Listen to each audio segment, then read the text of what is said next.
Buen día, arquitecto y compañeros. El día de hoy se hablará acerca de la Basílica de Santa María Inviolata, a continuación su índice.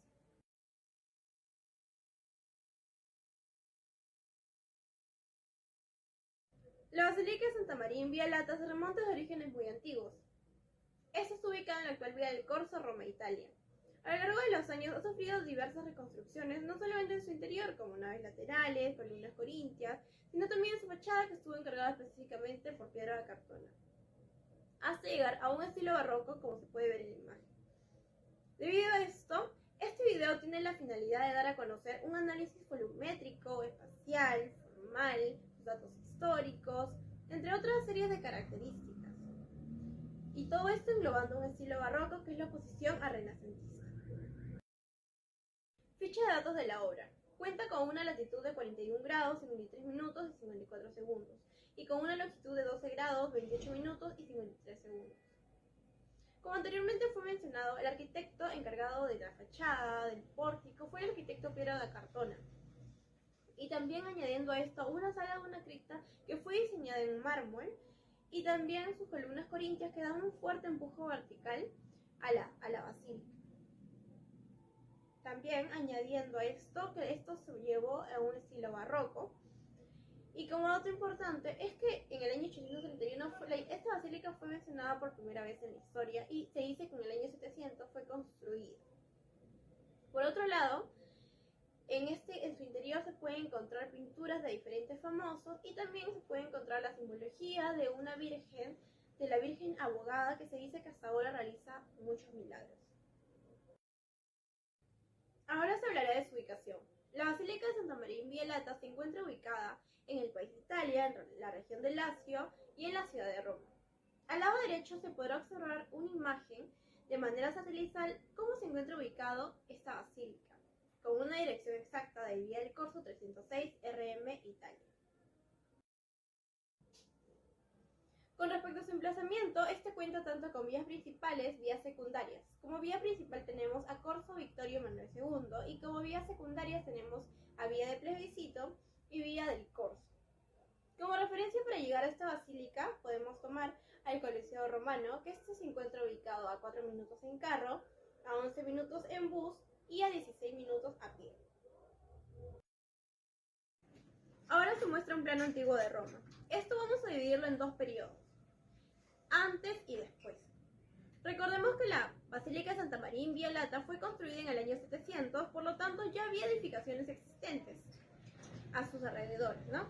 Por ejemplo, comencemos con el Arco de Constantino, que este fue construido en el año 315, el Panteón Romano en el año 626 después de Cristo y el Coliseo Romano en el año 80. Luego de esto, a posterior a esto ya, cuando ya existía la basílica, también se construyeron edificaciones como la Ciudad Vaticana en el año 1506, la Fuente de Trevi en el año 1732, también teniendo en cuenta la Basílica de San Pedro en el año 1506, porque es parte de la Ciudad Vaticana, y la Plaza del Capitolio en el año 1603. Ahora se está mostrando un plano antiguo de Roma donde se puede apreciar diversas construcciones inexistentes en la actualidad, como por ejemplo el Templo de Júpiter Capitolino. Este templo, que tuvo varias reconstrucciones hasta el siglo VII y sin embargo fue abandonada en su totalidad en el siglo XX. También podemos encontrar el Templo de San Andrés en el Foro, también podemos encontrar el Templo del Dios Claudio, que este cubría una gran área en la parte sur del Coliseo, y sin embargo ahora quedan muy pocos restos de ella.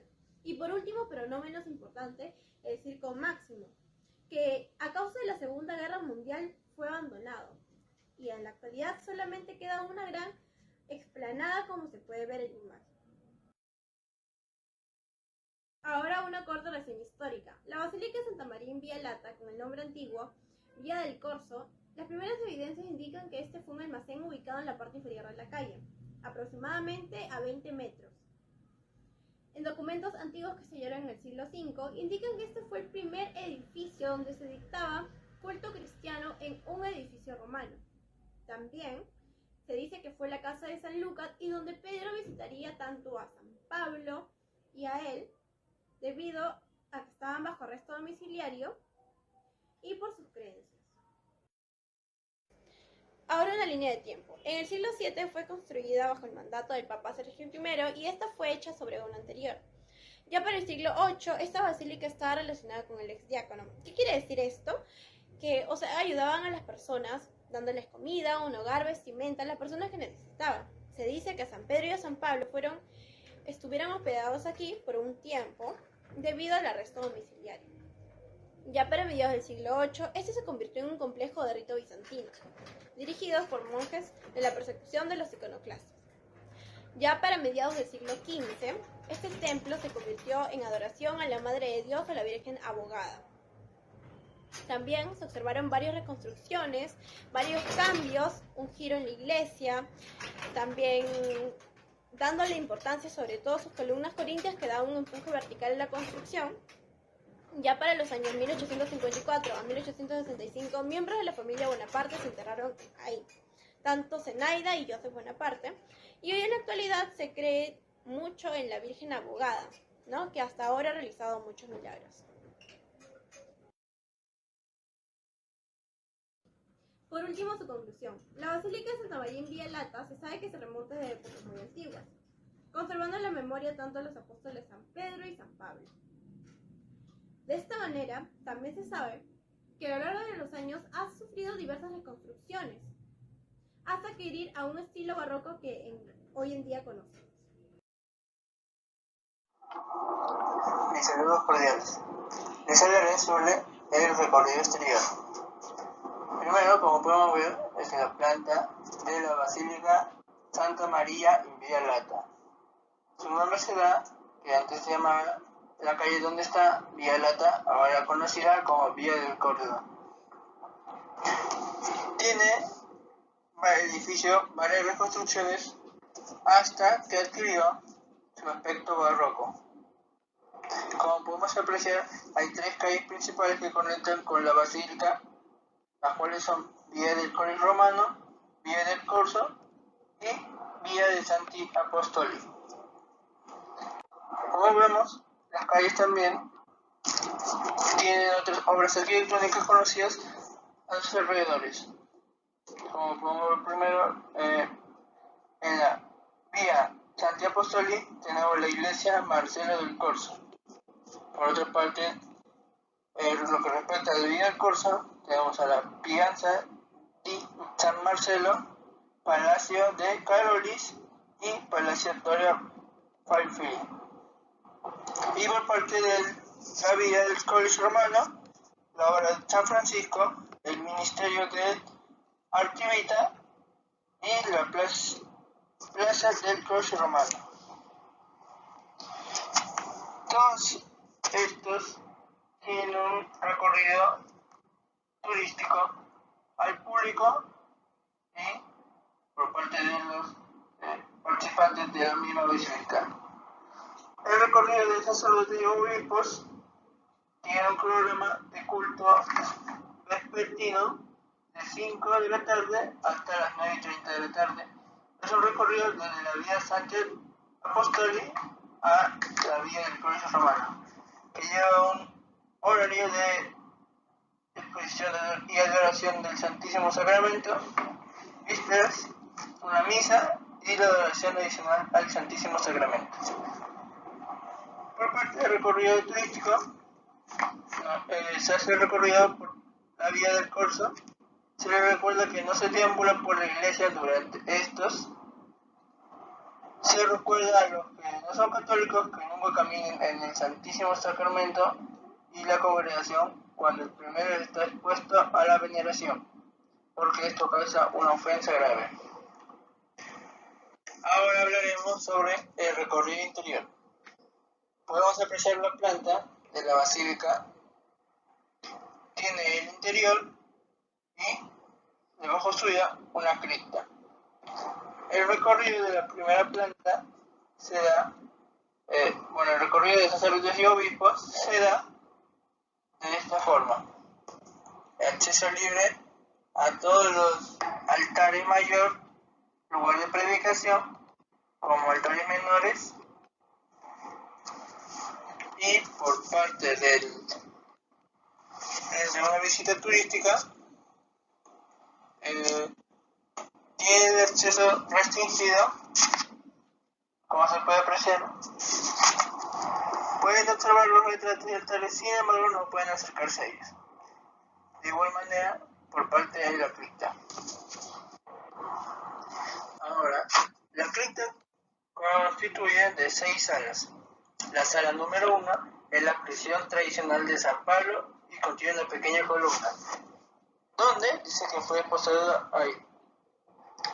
En la segunda sala es conocida como la capilla de diaconía original, con un ábside amurallado hacia el este. En la tercera sala, donde los frescos que una vez tuvo ya se han podrido. En la cuarta sala contiene un importante ciclo de frescos de la leyenda de los 7 durmientes de Éfeso. En la sala quinta, esta sala fue convertida en la capilla principal subterránea en el siglo XII. Y como último, la sala sexta fue convertida en sacrísima en el siglo XII, al revestir los muros. El recorrido de turistas o público en general de la cripta se da por horarios separados.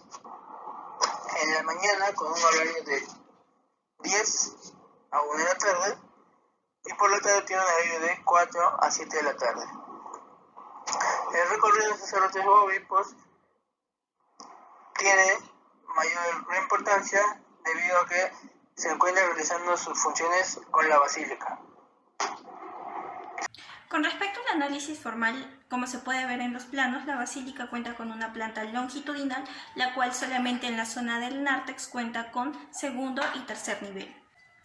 Pero para poder llegar a este tipo de planta se cuenta con una serie de antecedentes. El primer antecedente es la estoa griega, la cual fue un edificio de uso público y los cuales los romanos tomaron como referente para poder crear sus basílicas, las cuales son básicamente la unión de dos estoas griegas. Posteriormente los cristianos van a adaptar estas basílicas romanas para su culto, cerrando las dos entradas laterales con las cuales contaba y sacando uno de los ábsides para crear el ingreso por ahí. Y es así como que se tiene la actual planta típica basilical longitudinal de una iglesia cristiana. Pero este tipo de planta, aparte de todo lo ya dicho, también cuenta con un significado simbólico. Cuenta con una linealidad o jerarquía de menos desde la parte del ingreso hasta más, que sería la parte del altar y donde se encontraría Dios. Y esto se le da un significado como de camino hacia Dios o el Vía Crucis que tuvo que recorrer Jesús hasta el monte Gólgota. Empezamos con el análisis formal de la fachada. En este podemos ver que el primero y el segundo nivel están en una proporción de 1 en 1, lo cual nos hace entender que son iguales. Esto se evidencia de mejor manera cuando vemos las columnas, las cuales están ubicadas en pares, tanto en el primero como en el segundo nivel. Además de ello, aparenta cumplir con la proporción áurea, la cual se puede ver también en el Partenón y en la Mona Lisa. Seguimos ahora con lo que es el análisis formal de la planta de la basílica. Esta está compuesta por las siguientes partes. Se puede ver desde la parte de arriba lo que es el ábside, el presbiterio, las naves, tanto las laterales como la central, y además el nártex, incluyendo también que se puede observar que hay claristorios, los cuales tienen la función de dejar pasar luz natural para iluminar el interior de la basílica. En esta diapositiva podemos observar imágenes de las partes previamente mencionadas, empezando por lo que es la nave central, la nave lateral, la parte de lo que es el nártex, las columnas corintias que se encuentran en la parte exterior, en lo que sería la fachada, y además las columnas jónicas que se encuentran en el interior de lo que es la basílica. Además de ello podemos ver Siguiendo con lo que es el análisis espacial, encontramos una cripta bajo la basílica. Esta cripta cuenta con 6 espacios o 6 salas. Cada una de estas salas va a ser evaluada por nosotros o vista para tener una noción visual de las mismas. Vamos a empezar con la sala número 1. En la sala número 1 encontramos la entrada a la sala número 2 y el muro en el cual San Pablo era amarrado. Esto se puede observar en la vista A. y en la vista B vemos el mismo muro y además la entrada a la sala número 4. En la sala número 2 encontramos lo que es el acceso al sótano de la iglesia y además el altar adosado al muro, teniendo en la vista esto en la vista A. Y en la vista B vemos el fresco de Palipesto. Siguiendo con la sala número 3 encontramos lo que es el luneto, el cual es una copia de la oración en el huerto. También podemos observar en la vista B la entrada a lo que es la sala 2 y, viendo por este lado, la entrada a la sala 3. Siguiendo con lo que es la sala número 4, encontramos en la vista el muro oeste con pilares de travertino y en la vista B encontramos el muro norte de la sala 4. Y finalizando con lo que son las salas 5 y 6 que se pueden apreciar a mi mano derecha y en las cuales podemos ver lo siguiente. En la sala número 5 vemos lo que es el pasaje entre la sala número 4 y 5, esta conexión, y vemos el fresco de Palipesto. También en la sala número 6 podemos observar sillares Capellaccio. Seguimos con el análisis volumétrico. Este análisis va a constar de dos tipos de desarrollo, un desarrollo superficial y un desarrollo más a detalle. En el desarrollo superficial, teniendo en consideración la imagen de referencia que está a este lado de la pantalla, podemos observar que está compuesto de 5 paralelepípedos, los cuales serían el primer y segundo nivel de ambas partes y que están conectadas por lo que es donde pasan las naves y dándole esta forma de U. Pero si nos vamos a más a detalle podemos dividirlo incluso por donde pasan las columnas, teniendo un total de 17 paralelepípedos, 2 que son para la base, que son las bases donde se asienta el primer piso y el segundo piso, y las otras 15, las que serían donde se van a ir colocando las diferentes partes de la basílica. Para culminar con el análisis volumétrico, tenemos que tener en consideración un dato muy importante. El barroco tiene como centro a Dios, pero antes del barroco estaba el Renacimiento. Hay un cambio de pensamiento, porque en el Renacimiento tenían como centro, como motor al hombre. Entonces, este cambio de pensamiento no se hace de un día al otro. Por ello, las personas que empezaron a trabajar en el barroco, o al menos en la parte principal, en la etapa temprana del barroco, tomaron como referencias la Edad Media, ya que en la Edad Media habían tenido también un sistema teocrático, tenían esta creencia en Dios, entonces empezaron a sacar referencias de ahí para de ahí de a pocos tomar ya su camino y crear la arquitectura barroca que conocemos hoy en día. Santa María in Vialata está ubicada más o menos en el inicio del barroco, por lo que se puede comprender que tiene muchas más referencias de la Edad Media que un estilo propio. Entonces podemos ver esto en este siguiente ejemplo. Tenemos a mi mano izquierda la Basílica de la Edad Media y a mi mano derecha la Basílica Santa María in Vialata, en el cual podemos observar claramente que esta estructura en U que se forma es la que se está compartiendo. La única diferencia que hay es que en la Edad Media eran dos torres que estaban de manera frontal, dos torres ubicadas de esta manera, para que lo atraviese un muro, ¿no?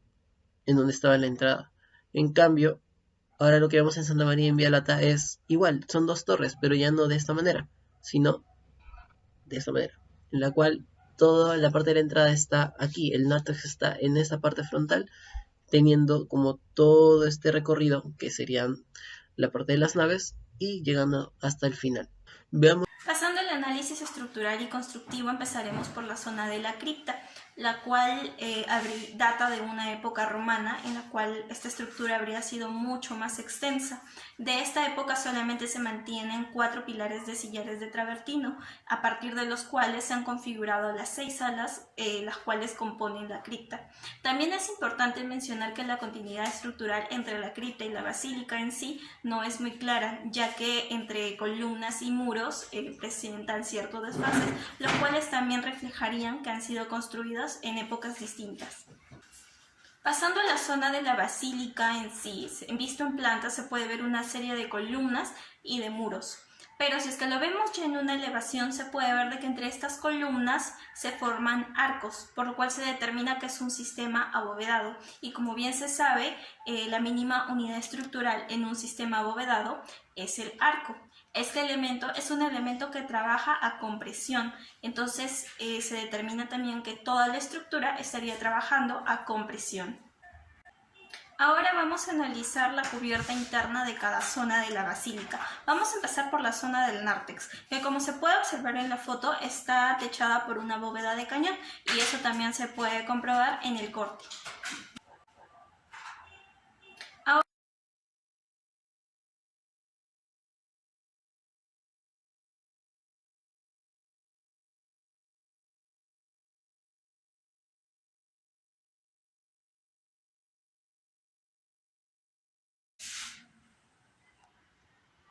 Pasando a la parte de la nave central, desde la cual también se puede ver el ábside, como se puede observar en la foto, la nave central está contenida por 12 columnas de orden corintio en jaspe siliciano, rojo y blanco con capiteles dorados. Estas columnas están sosteniendo las arquivoltas que recorren todo el perímetro de la nave central. El techo sería de madera con casetones y la iluminación sería por medio de claristorios. También es importante resaltar la decoración interna, ¿no? Con los mármoles policromados, los estucos dorados, etc. Las capillas, que están situadas a los extremos del ábside, como se pueden ver en las fotos, también están techadas por bóvedas de cañón. El ábside en sí está techada por una media cúpula y las naves centrales están techadas por bóvedas de crucería. Pero a pesar de que la basílica internamente está techada por todos estos tipos de cubiertas abovedadas, exteriormente solo se puede visualizar techos de teja a 4 aguas sostenidos por tijerales de madera. Para finalizar con el análisis estructural y constructivo, vamos a realizar el análisis de la fachada, la cual en su totalidad está construida por piedra caliza travertina, y su diseño tal y como lo conocemos hoy y como se puede observar en la foto es un diseño de Pietro da Cortona. Entonces, empezando por el primer nivel, la parte de la loggia o ingreso está antecedida por 4 columnas de orden corintio, las cuales se van a repetir en el segundo nivel también, ¿no? Enmarcando estas columnas de orden corintio hay pilastras triples y en los extremos laterales de la fachada obviamente hay pilastras laterales. Entre estas pilastras triples y pilastras laterales en el primer nivel se encuentran ventanas con moldura barroca. Todos estos elementos están sosteniendo un entablamiento con entrantes y salientes, lo cual era muy común en el estilo barroco y que puede ser apreciado mucho mejor a un ojo peatón, ¿no? En el segundo nivel, las columnas corintias están sosteniendo un elemento que es la serliana, la cual es una mezcla entre arco y dintel. En los extremos de esta serliana se encuentran pilastras dobles. Y entre las pilastras dobles y las pilastras laterales, en el segundo nivel, hay nichos vacíos. En la parte superior de todos los elementos ya indicados hay un frontón y rematando toda la fachada hay una... Hablaremos sobre el análisis simbólico. Tenemos las pinturas. Las pinturas nos representan colores, fruto de la descomposición de la luz, tienen en iconografía un lenguaje propio y son portadores de un lenguaje místico, trascendente, pues en ellos la luz no proviene de un lugar específico, sino que las figuras en ellas están inmersas en la luz. Como principales colores tenemos el rojo, que simboliza la sangre del sacrificio, así como también el amor, pues el amor es la causa principal del sacrificio. También apreciamos el azul, que todas las antiguas culturas hicieron del azul un color relacionado con la divinidad. Y por último tenemos el dorado. El hombre desde sus orígenes ha admirado la dorada luz del sol, presumiendo que proviene de la divinidad, pues en la naturaleza no es posible encontrar este color. Ahora hablaremos sobre la iconografía, una representación que siempre posee una simbología exclusiva. Por lo general se consideran los atributos, que son los instrumentos que acompañan al santo. Como primera imagen apreciamos los estandartes, símbolo de los fundadores de las grandes familias religiosas. A un costado, la azucena, que simboliza el amor por la pureza. Esta se representa de manera distinta. Y también la representación de una estrella personifica la tarea del predicador, una comunicación hacia Cristo. Tenemos la columna ya hablada, que tiene una cruz incisa y una inscripción en espiral que dice Verbum Dei non est aligatum. La palabra de Dios no está atada. Y como detalle último, la tradición ligada al lugar afirma que San Pablo pasó 2 años aquí cuando estaba bajo arresto domiciliario, esperando su juicio ante el emperador. Muchas gracias. Vamos a las conclusiones. Tras haber hecho el análisis formal de la planta, vemos que la planta no ha salido por mera casualidad, sino es el resultado de un proceso que ha durado años. También vemos una mezcla de distintos sistemas constructivos, como el adovedado, los muros portantes que se encuentran en la parte de la cripta, entre otros. También se considera que hay un predominio en lo que es la altura con respecto al ancho. Y también que hay un predominio de lo que es la proporción. Viendo también, como último punto de esta diapositiva, que el barroco estaba en su etapa primitiva cuando se construyó la basílica, y esto debido a lo que expliqué antes, ya que estaba en su etapa primitiva solo tomaba referencias de lo que es la Edad Media, y debido a ello la similitud con esta. Siguiendo con lo que son las conclusiones, vemos que la Basílica Santa María in Via Lata se remonta a tiempos en donde encontrábamos a San Pedro y a San Pablo, a los apóstoles. También vemos que hay un desnivel en los altares, lo cual respeta la organización entre obispos y sacerdotes. Y hay una importancia entre lo que es la luz y la expresividad. Culminando con lo que es la apreciación mía sobre la obra, es que es una obra fuera de ser tan importante, también causa ese misterio en saber más. Lamentablemente no hay videos tan específicos en la parte de lo que es la cripta, que es la parte más interesante para mí, y me gustaría tal vez que haya más videos, pero también deja ese deseo y ese interés por ir a verlo en persona y poder conocerlo o capaz grabar estos videos por cuenta mía. Gracias.